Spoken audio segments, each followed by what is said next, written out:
On m'appelle, me semble-t-il.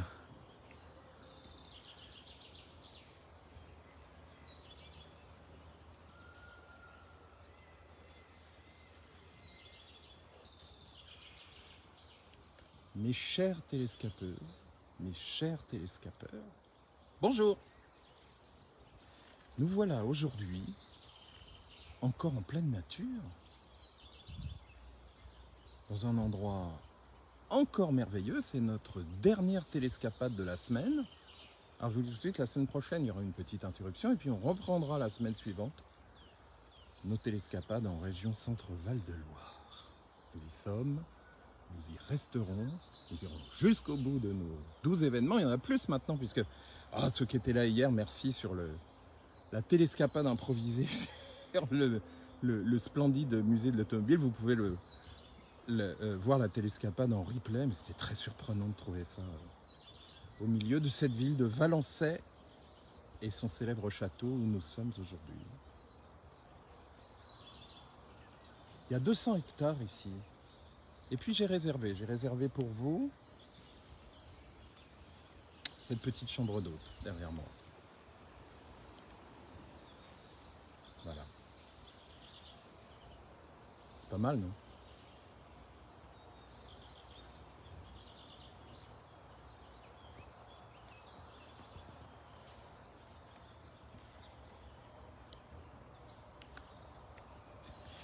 J'avais mis dans ma petite annonce teaser, comme on dit, afin de vous présenter la télescapade d'aujourd'hui. J'avais mis une très légère énigme, très simple évidemment, puisqu'on parle de Valençay. On parle de Charles-Henri de Talleyrand. C'était lui, c'est lui. Il a acquis ce splendide château en 1803, sous le coude-coude dans les côtes de Napoléon Bonaparte.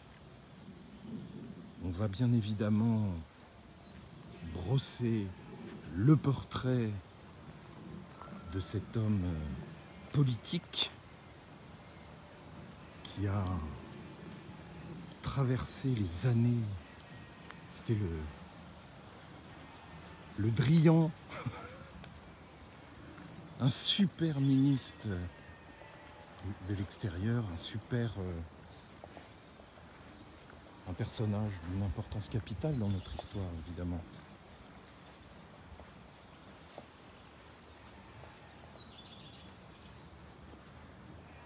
Voilà, je vous laisse découvrir cette splendeur. Vous entendez beaucoup j'imagine, de bruit d'animaux. Il y a une petite ménagerie, bergerie. Il y a vous entendez les paons. On ira jeter un petit coup d'œil tout à l'heure. On a beaucoup de choses à voir ce matin, hein. Évidemment, cette splendeur de château. L'intérieur, on dirait que c'est vivant, on dirait que les gens habitent dedans. Et puis ce jardin naturel. Moi qui me plaît beaucoup personnellement parce que il y a un côté volontairement sauvage. Regardez, on laisse pousser.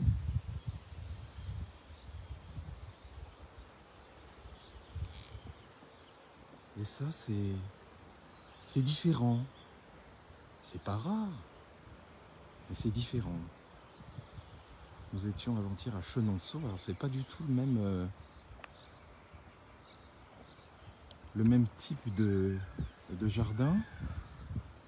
Je vous rappelle que 2022 est l'année de Renaissance 2022, tel est le terme exact. Cette opération promotionnelle, appelons-la comme elle est, pour la région Centre-Val de Loire, le jardin de la France, la vallée des rois.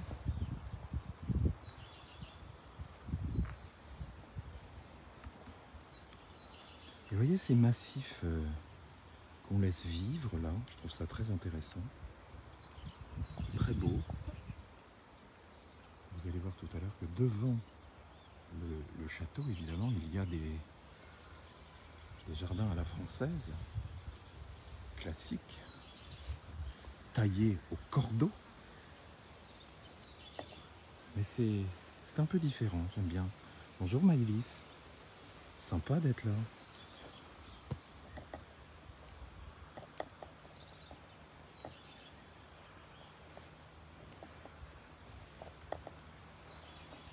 Évidemment, c'est une splendeur.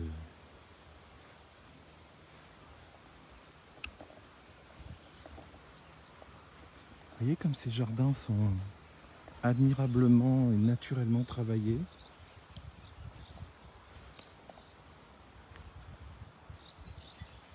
Ah Céline, coucou, bonjour.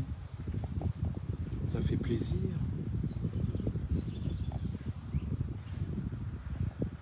Donc on est aujourd'hui à Valençay avec Charles-Henri de Talleyrand Périgord, c'était son nom complet. On va reparler un peu de cette carrière politique absolument admirable. Alors évidemment, j'invente rien, je lis comme tout le monde et j'étais juste époustouflé de la puissance et du positionnement de cet homme politique. Parce que alors là, c'était un professionnel, hein, qui a quand même réussi. Ce ne sera pas le dernier, hein, il y en a aussi aujourd'hui, mais comme je l'indiquais hier dans mon petit teasing, là, le gars est passé allègrement de Bonaparte à Louis XVIII. Et ça, faut le faire quand même.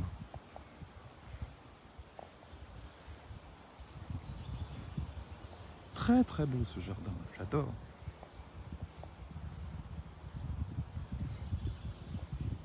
Allez, on parle un tout petit peu de cette merveille qui a été construite à l'initiative de la... C'est la famille d'Étampes, hein, qui a rendu ce joyau effectif, ce joyau ici. Mais les premières traces de la seigneurie de Valençay, ça remonte au XIIIe siècle, voyez-vous. Il n'y a plus rien de cette époque, hein, faut pas. 13e, c'est un peu loin, ça aurait pu, mais non. Et en fait, le tournant dans la construction du château, c'est en 1451, quand le patelin, bonjour Patrice, quand le fief est acquis par Robert II d'Étampes. Bah oui. Et à cette époque, la guerre de 100 ans touche à sa fin, l'intérêt défensif du château disparaît, voilà, on ne s'en sert plus en tant que tel, et on entreprend à ce moment-là la destruction du manoir féodal, et on se dit, tiens, on va faire un château moderne. Un peu ce qu'on voit aujourd'hui, finalement. L'aspect du château aujourd'hui, le top départ, c'est 1451. C'est là que ça bascule. Il y a des vents d'orage, j'espère qu'on ne va pas en prendre un sur le nez. Amis Maulois, faites attention, je fais la parenthèse météorologique. On nous annonce des orages assez violents. Vous êtes peut-être en dessous, j'en sais rien, mais attention parce que je crois que ça va cogner. Voilà. C'était Monsieur Météo. Donc, cette famille d'Étampes là, qui a réussi à intégrer la haute noblesse, vous savez les gars, ça bossait pour ça, hein, pour les privilèges. Donc ça arrive à se faire construire une demeure à la mesure de leur nouveau positionnement, leur nouvelle renommée. Ben voilà. Allez hop. Donc Louis d'Étampes se marie avec Marie Huneau, la fille du seigneur de Cheverny. Cheverny, ça vous dit aussi quelque chose? On n'est pas loin, hein, d'ailleurs. Hein. Hop là. Et il est intendant des finances de Louis XII. Ça permet de lancer les travaux en 1520, presque en même temps que Chambord, qui n'est pas loin non plus, rien n'est loin. Et l'échelonnement des travaux fait que Valençay présente différents styles en fait. Voilà. On retrouve ça un petit peu, hein, parce que alors, il y a des travaux de rénovation côté gauche, là c'est un peu moche. On va rester un peu dans le jardin, tiens. Parce que, encore une fois, regardez comme c'est mignon.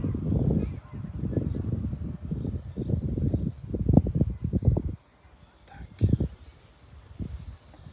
Et donc là, à ce stade-là des travaux, c'est le style Renaissance là qui se. Alors on a des mélanges, c'est assez étonnant. Et les résultats, bah, on les connaît, c'est pour ça qu'on est là. Mais voilà, il y a ce mélange qui se propage un peu partout là sur les travaux des châteaux de la vallée. Et ce Valençay en est l'illustration. Mais oui, mais alors du coup, l'entretien d'un château comme ça coûte un bras, mes enfants.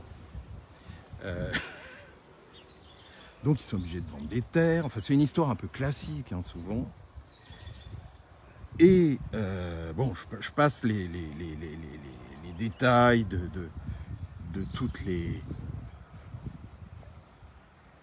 les mariages, toutes les nouvelles familles. Voilà, alors ça passe ça passe de main en main. Oui, voilà. Et puis là, on fait un saut en 1766. Pof, on approche d'un événement dont tout le monde se souvient. On n'a pas besoin des livres. Et donc il y a un gars qui s'appelle Philippe Charles Legendre de Villemorien. Villemorien, c'est peut-être pour ça qu'on parle aussi de jardin, je ne sais pas. Donc lui, il est quand même pas gêné du tout en fin de mois. Et sa fortune lui permet de poursuivre les travaux. Il fait notamment construire une tour similaire, c'est-à-dire qu'on fait celle-là, puis après on fait l'autre. Bing. D'ailleurs, au début, il n'y a pas les deux. Et pof. D'ailleurs, regardez, constatez que celle de droite, alors je ne sais pas si c'est la nord ou la sud, j'ai pas mis la boussole en route. On a beau faire à peu près la même tour, il n'y a pas le même nombre de fenêtres. Regardez la différence entre celle de droite et de gauche. Je crois que c'est celle de gauche qui a été ramenée après. Peut-être que je dis une bêtise là. Hein. Donc, j'ai rien dit. Donc, il fait une nouvelle façade, il refait la toiture. Et là, vraiment, eh bien, l'aspect du château d'aujourd'hui, c'est là, c'est à cette époque-ci, en 1766, que c'est définitivement acté. Paf!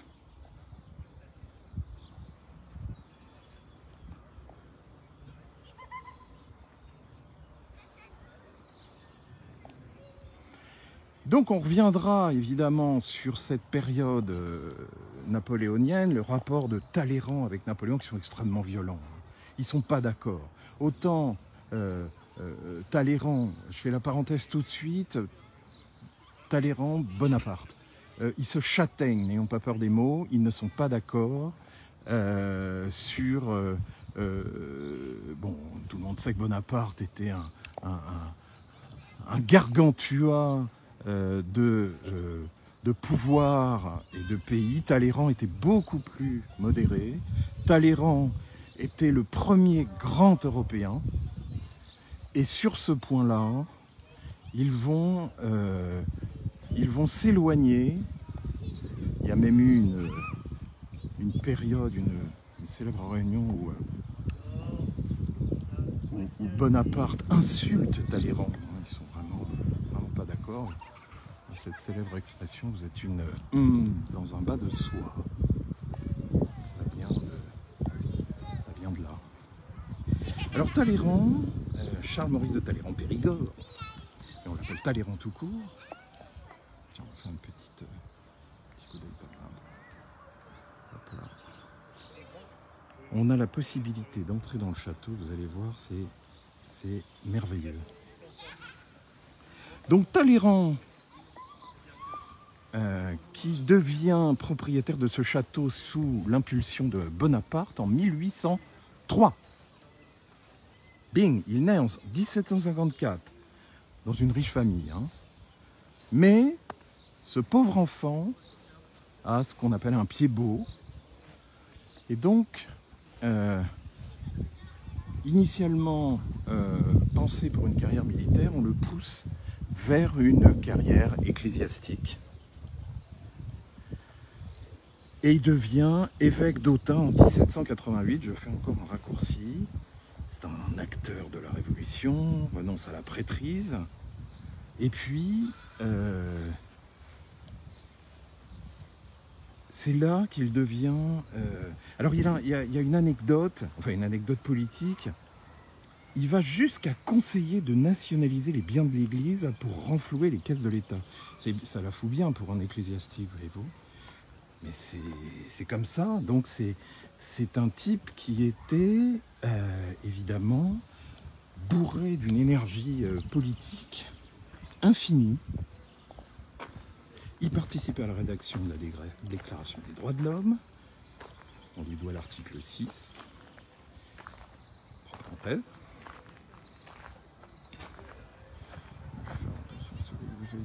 Les travaux. Bonjour Olivier, merci d'être avec nous à Valençay. On était en train de parler donc de Talleyrand, hein, puisque il devient propriétaire du château sous l'impulsion de Bonaparte en 1803, figurez-vous. Donc il participe à la Déclaration des droits de l'homme, disais-je. Pendant la Terreur, il s'en va, Londres, les États-Unis, avant de revenir sous le Directoire, en tant que ministre des Affaires extérieures. En 1799,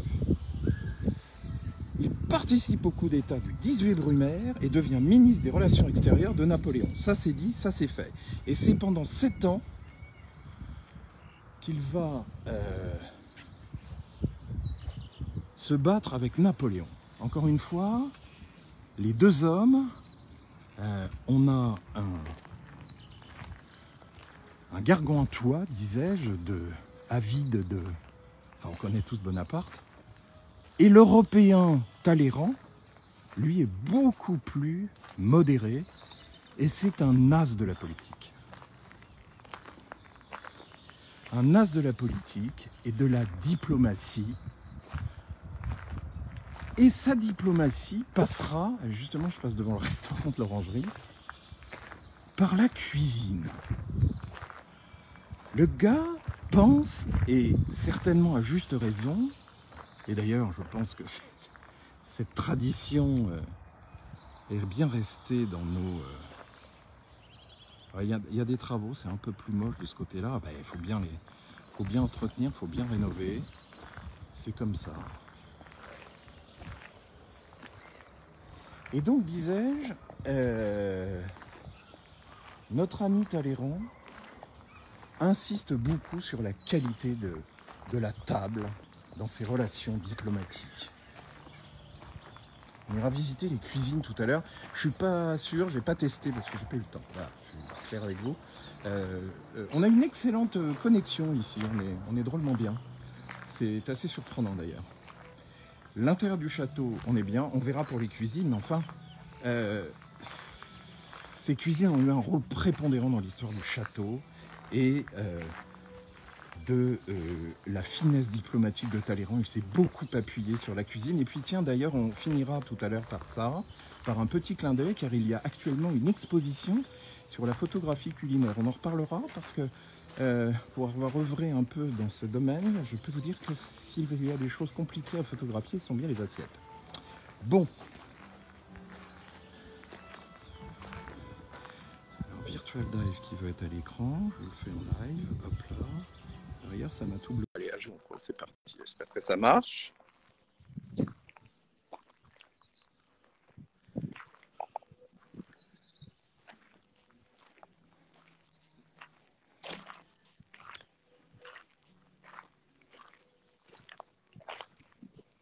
Alors, c'est pas parce qu'il est acquéreur du domaine qui va beaucoup y vivre au début. Hein. Il était évidemment pour ses affaires diplomatiques et ses responsabilités nationales.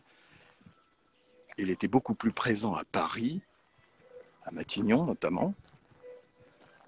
Alors ça c'est un peu plus tard, parce que c'est Napoléon qui lui rachètera Matignon pour renflouer les caisses. Ça c'est une autre histoire.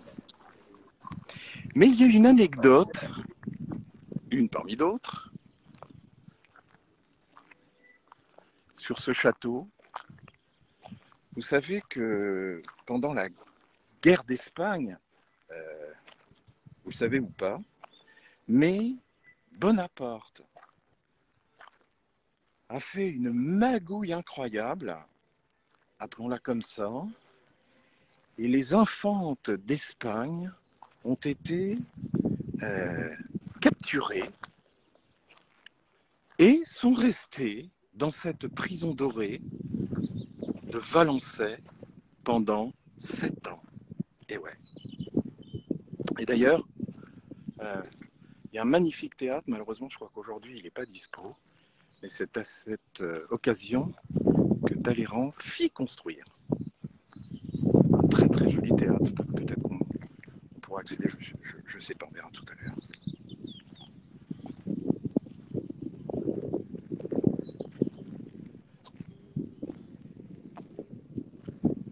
Hop là.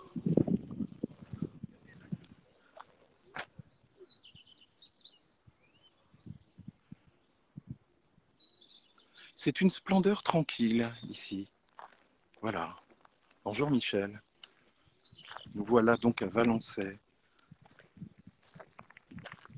en pensant à son propriétaire, Charles-Henri de Talleyrand. Homme politique, on ne peut plus influent dans notre histoire de France.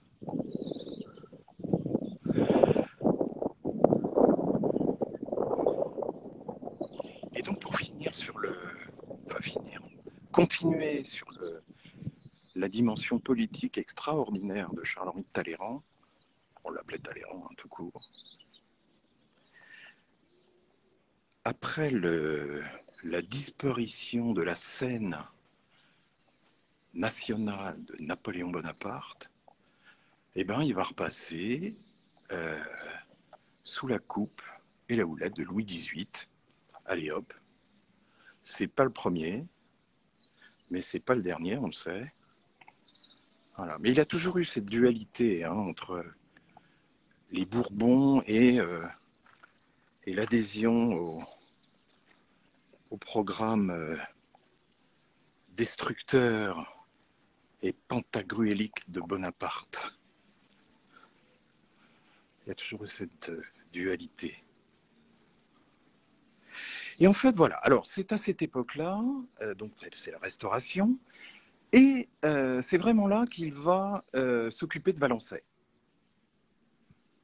Il deviendra maire de la commune, il fait ériger le clocher d'église, il crée un cimetière, il cède un terrain pour construire la mairie, il crée un bureau de bienfaisance, porte secours aux malades, crée une école de garçons. Enfin, voilà, il s'installe. Voilà. Et en 1825, le préfet de l'Indre écrit au ministre de l'Intérieur, il n'y a ni mendiant ni individu absolument nécessiteux à Valençay, parce que Monsieur de Talleyrand a établi des ateliers où il y a du travail pour tous âges. Ceux que la maladie atteint sont visités, secourus, consolés par les sœurs de charité qu'il a dotées et fixées dans cette petite ville. Voilà. Ça c'est dit.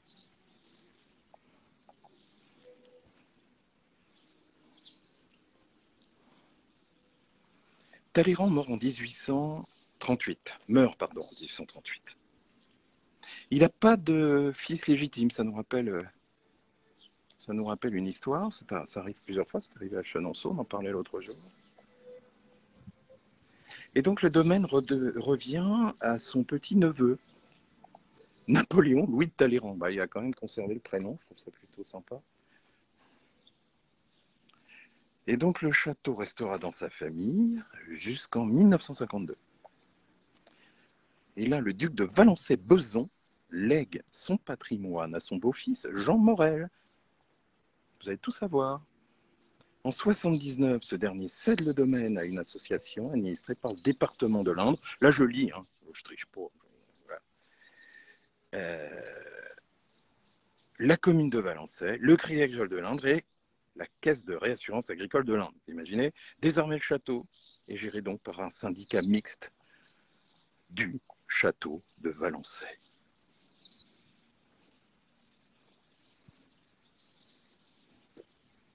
« 200 hectares, mes amis, c'est quand même pas rien.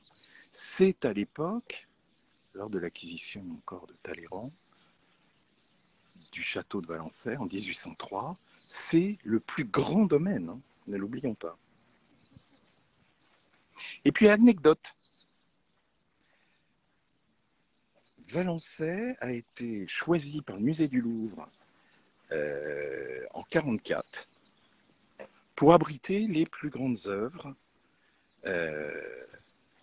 entre autres la Victoire de Samothrace et la Vénus de Milo, ont passé la guerre ici, tranquille. Enfin, tranquille. En 1944, une division SS a tenté de détruire le château en guise de représailles après le meurtre de 2 soldats par des maquisards.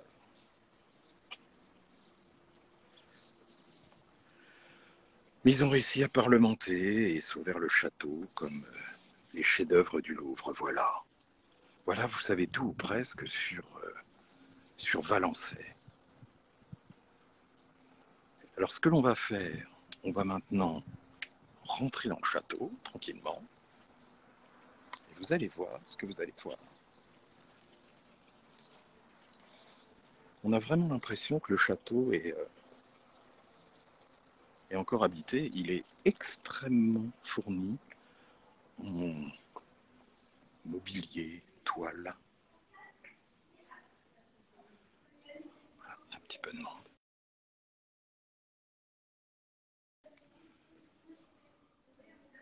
Tiens, voilà le comte de Périgord.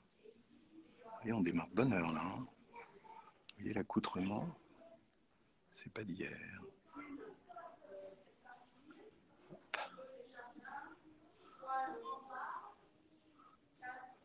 L'évêque de Limoges, bonjour monsieur.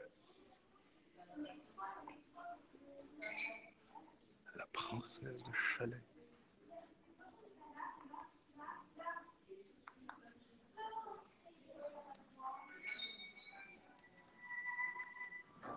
Très belle galerie.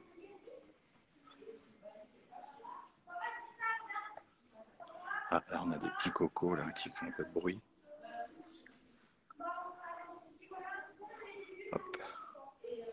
Le comte de Talleyrand, lieutenant général des armées du roi. Alexandre Angélique de Talleyrand, archevêque de Reims. Et c'est pour ça d'ailleurs, hein, pardon, ça. En fait, c'est une des raisons pour lesquelles il a embrassé une carrière ecclésiastique, hein, parce que c'est son oncle qui était donc, je crois que oui, son oncle, archevêque de Reims.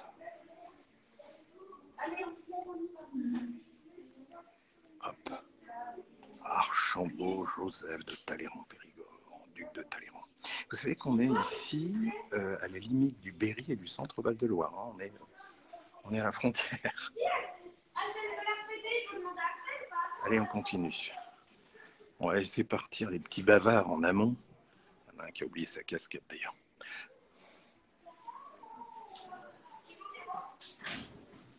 Hop. Déjà ça, Axel.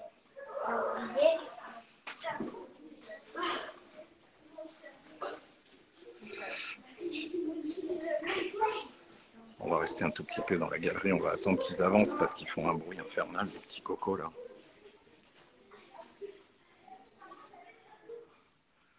Oui, à l'extérieur, ça sent Bernaudie, hein, comme dirait l'autre.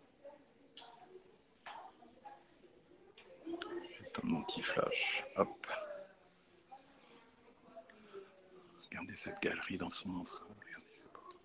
Hop là. On a vraiment quasiment le château pour nous. Hein. Bon, tant pis, hein, on va passer au-delà des bavards. Hop là. Regardez. Ah, les instruments de musique, magnifique, un clavecin ici.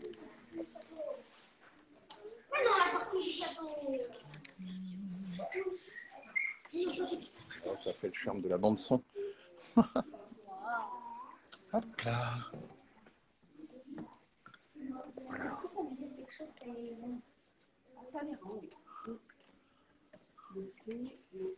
Regardez ça. Voici le salon bleu, chers amis. Et voilà Charles-Henri de Talleyrand.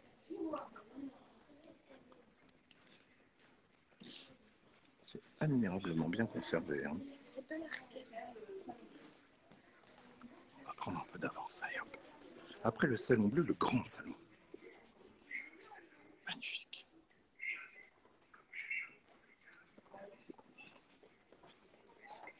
Merci. Je vais marcher sur une dame.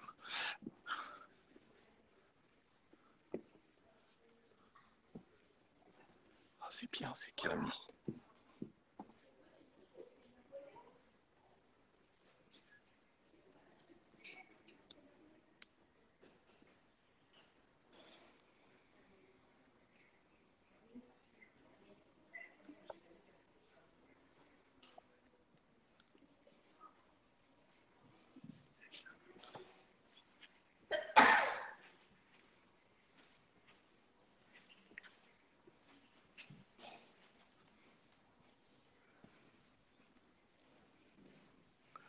Les classiques bustes d'empereur romain. Bonjour monsieur.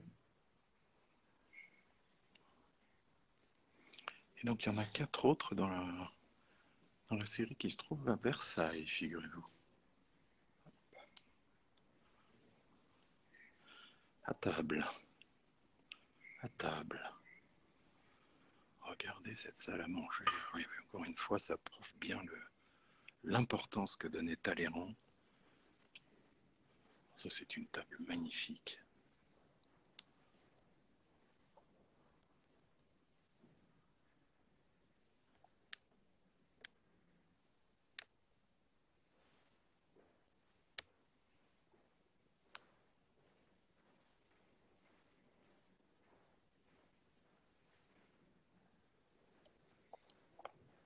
« 36 convives autour de cette table.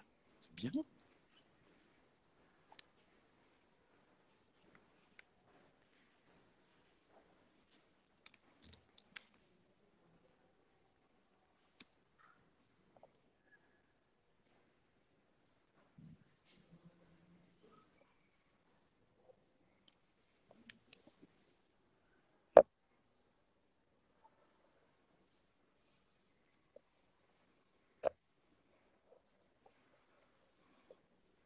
On va monter. Allez, hop.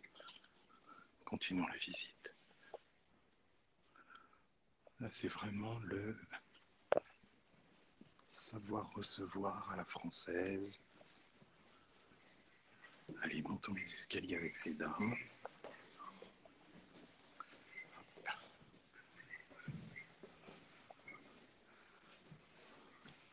On a une magnifique tapisserie ici. Regardez-moi ça, attendez.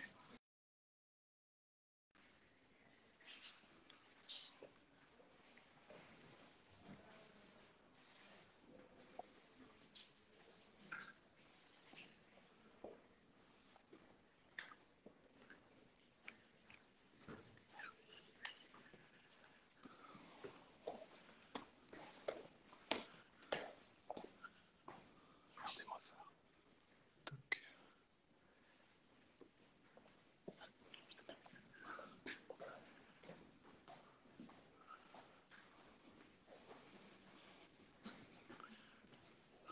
On est bien, mais au calme. Oh là là, cette galerie, donc l'équivalent de ce que nous avons vu tout à l'heure en termes de dimension. Et voilà. Moi, je me taise après tout silence.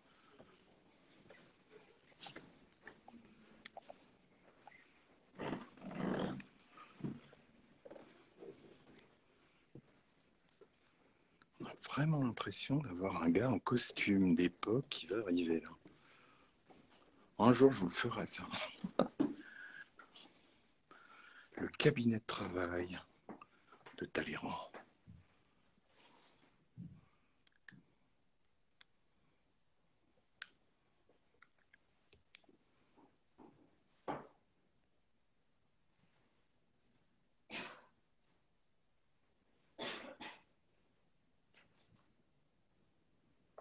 Et là, c'est du vrai, hein, c'est pas de la repro comme hier. Un repro exceptionnel, hein, au Clos Lucé, pour ceux qui étaient avec nous. Mais Talleyrand, c'était un bosseur, mais infatigable.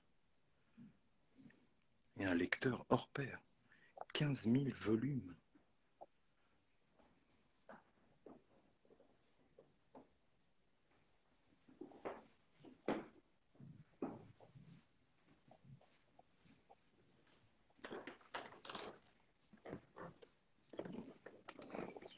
Chambre de la princesse de Bénévent, Chardonnay.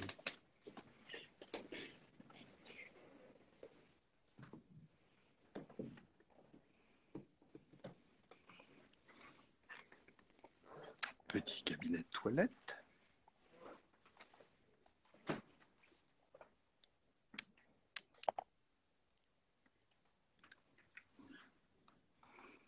Il fallait rentrer dans la baignoire quand même, hein. Regardez-moi ça.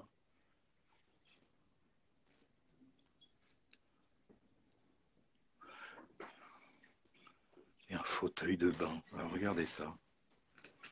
Fauteuil de bain de siège.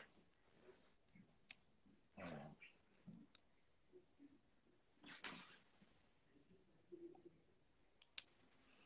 L'ancêtre du bidet, soyons clairs. La chambre de la duchesse de Dino.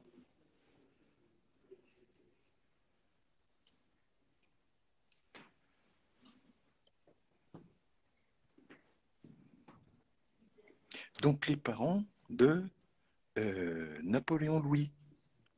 On en parlait tout à l'heure. Pas revanchard, la famille. Enfin bon, pas revanchard, c'est quand même grâce à tous ces postes à haute responsabilité que Talleyrand a fait sa fortune, évidemment. La chambre du roi d'Espagne. Et oui, pour ceux qui n'étaient pas là tout à l'heure, je me permets de rappeler que ce château a donc une particularité, puisque Napoléon fait kidnapper 7 enfants d'Espagne, et ils seront dans cette prison dorée pendant 7 années consécutives. Bon, on est mieux là qu'à Fresnes, mais quand même. Un autre petit salon. C'est pas un salon, c'est une chambre aussi. Et ça, tout ce mobilier, ah bah tiens, hé hé, vous voyez comment on est équipé, regardez. Donc ce mobilier vient de la chambre de Talleyrand à Paris, donc dans son hôtel de la rue Saint-Florentin, où il est mort hein, d'ailleurs là-bas. Il est mort à Paris, donc le 17 mai 1838. Il s'est rabiboché d'ailleurs avec l'Église catholique parce que c'était pas vraiment les meilleures relations. Hein. Hop. Et donc il sera ici. Je rajouterai une petite vidéo parce que nous avons à Valençay le tombeau de Talleyrand. Et oui.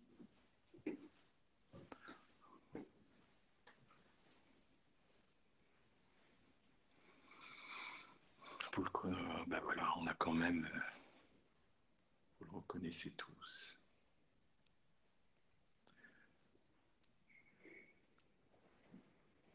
On n'aime pas, mais je peux vous dire, enfin je vous dis, vous savez tous, hein, mais là, la vie de Bonaparte, je pense qu'un jour peut-être qu'on fera des petites télescapades sur Napoléon, un sujet qui m'a beaucoup intéressé, puisque j'ai été jusqu'à l'île d'Elbe voir sa maison.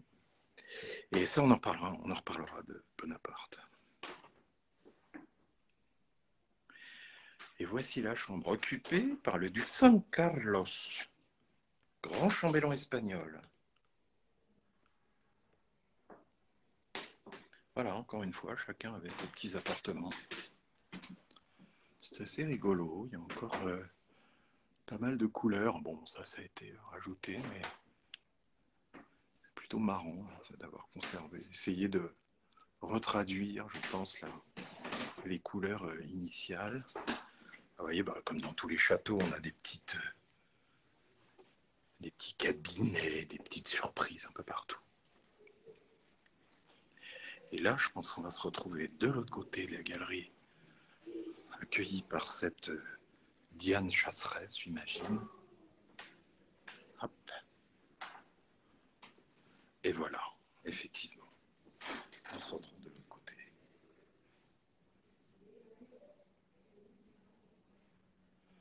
Allez, on va se rendre maintenant. On va accélérer un peu le pas. Pardon pour les bruits connexes de mes pas. On va se rendre dans les cuisines. Je crois qu'on peut y accéder. J'espère, comme d'habitude.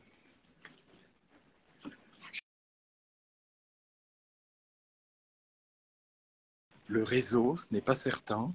Auquel cas, on fera comme d'habitude quand ça arrive. On rajoute un morceau. Hop, salle des trésors. On y était là, la salle des trésors? Ah ben non. Oula, allez, on y va. Attendez, regardez ça.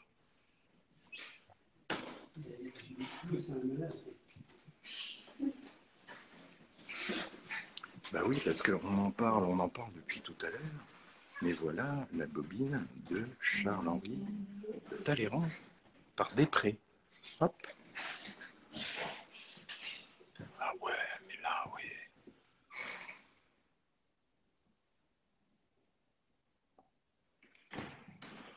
Voilà tous les beaux habits de cérémonie.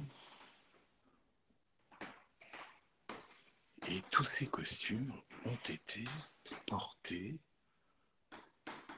par Talleyrand, bien sûr. Et oui, regardez, alors ça c'est intéressant. Je vous disais au début que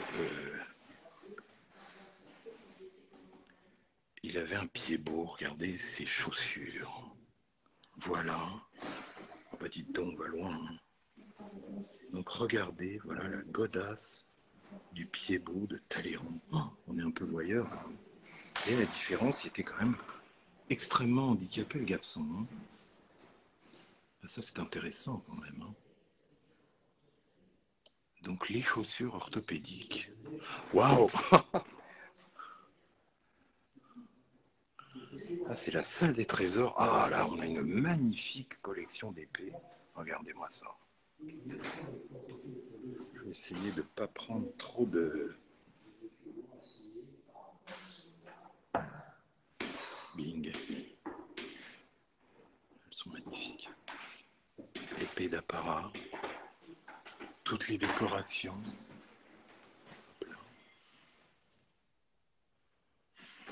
Mais il y en avait des décos. Hein. Oh,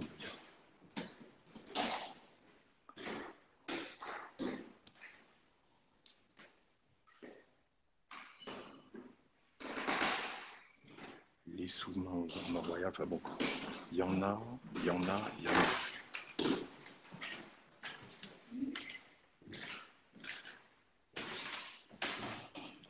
Regardez ça. Un portefeuille.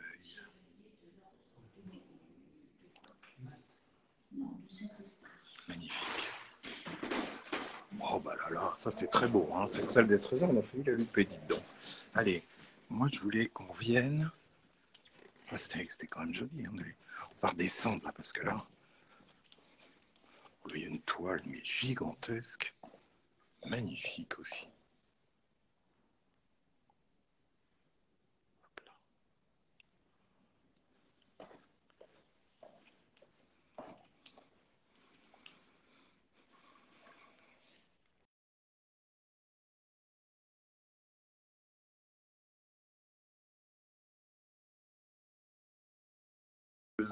Les chers télescapeurs. Alors on va demander, parce que je crois qu'il y a un accès. Suite de la visite, sortie obligatoire, fin de la visite, end of story. Moi, je voulais accéder, parce que me semble-t-il, nous pouvons le faire. On va aller se renseigner, parce que je n'ai pas eu le temps de repérer cette... Hop là, alors c'est peut-être... Ah, voilà. Ah, ouais, j'espère qu'on y va, on y va. Allez, les cuisines. J'espère que la 4G va pas nous laisser tomber. Là, c'est pas sûr, hein, les amis. Hein.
Regardez les cuisines. Oh là là, ça c'est dingue. Là, on faisait pas semblant. Hein. Désolé pour la petite interruption, je m'en doutais un peu parce qu'on est passé par les caves. Mais heureusement, on se récupère ici, je pense. Vous êtes bien là? Si vous pouvez me le confirmer, oui, je crois que oui.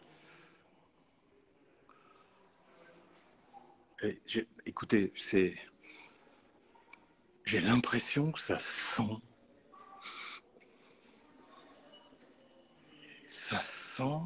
la bouffe.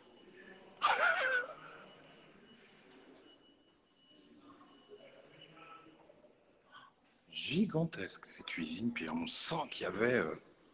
Regardez, c'est un réchaud, ça, un piano.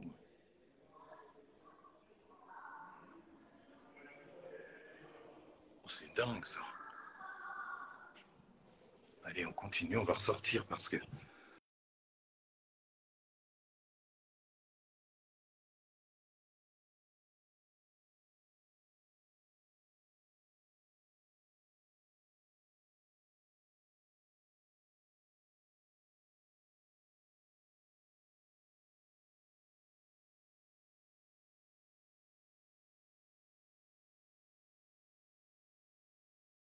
Dans les caves, à chaque fois on se fait avoir. Je tente à chaque coup parce que on est des dingues chez Véronique, on est à Valençay.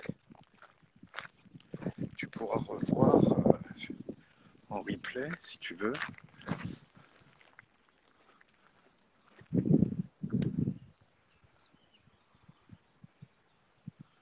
Et là on était bien parce qu'on était, on était peinard, quoi. Il n'y avait pas trop de monde, contrairement aux stars de la vallée des rois.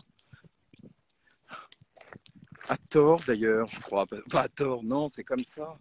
Mais ce nouveau diamant de Valençay, moi, je lui trouve un côté pur euh, et encore vivant. Je sais pas, c'est une sensation.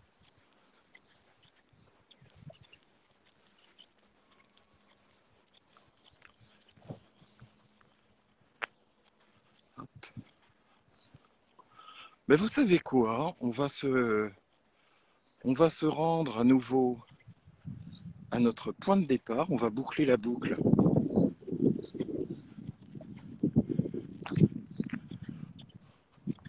Parce qu'il y a une petite galerie d'expo avec quelques images encore de photos culinaires. Je sais qu'il y a actuellement un concours au château. Mais j'y suis allé tout à l'heure. C'est pas génial. Enfin, c'est pas génial. Voilà, c'est beaucoup moins puissant que ces images de Valençay. Voilà, je vous rajouterai sur la page Télescapade une courte vidéo que j'ai été faire ce matin euh, au tombeau de Charles-Henri de Talleyrand, qui est juste à côté de la mairie de Valençay. Voilà, donc on va revenir par ces jardins naturels, très naturels.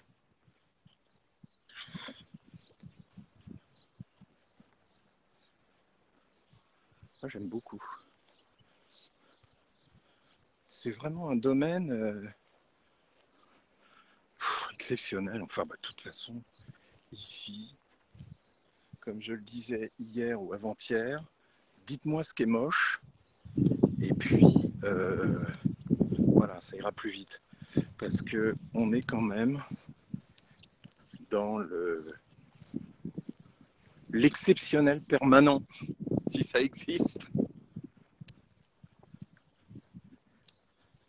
On va conclure sur ces jardins. Moi, je les trouve magnifiques. Il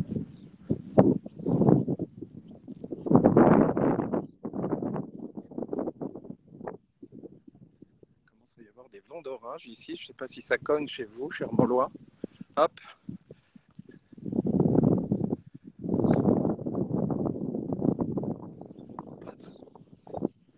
Allez, hop. Je termine en marche arrière. Un peu de moonwalk chez Talleyrand.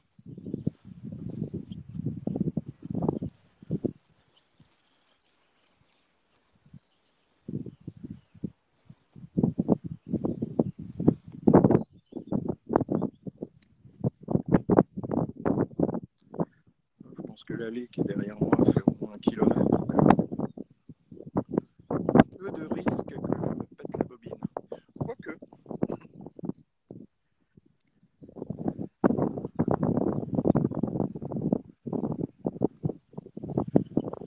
Alors si vous n'étiez pas avec nous au début de notre dernière télescapade de la semaine, puisque nous terminons aujourd'hui la première semaine consacrée à la région Centre-Val de Loire, que nous remercions une nouvelle fois pour leur support. Et donc la semaine prochaine, pas de télescapade, mais la suivante, c'est reparti. Et on commencera par le zoo de Beauval. Toujours sympa, ça nous changera un peu des châteaux. Je ne vais pas dire qu'on en a marre, mais on en a vu quand même, puis on en verra encore. On a évidemment les grands classiques aussi qui nous attendent. On a déjà vu Chenonceau, on ira à Chambord, au jardin de Villandry. Enfin, on va voir des choses encore merveilleuses.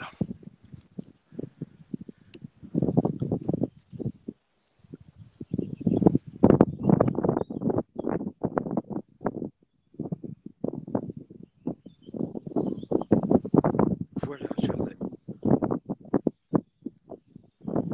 C'est sur cette image classique et magnifique, encore une fois, à Valençay, 36 600, tel est le code postal. Une nouvelle fois, je vous invite à venir voir tout ça en live, mais j'espère que cette petite télescapade aura su vous allécher pour ceux qui ne connaissent pas et revoir pour ceux qui sont déjà venus. Voilà.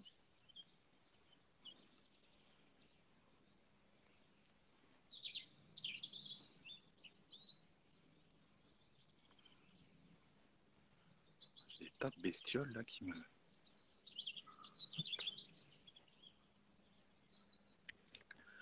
Les amis, merci d'avoir été avec nous sur cette conclusion de notre 5e télescapade.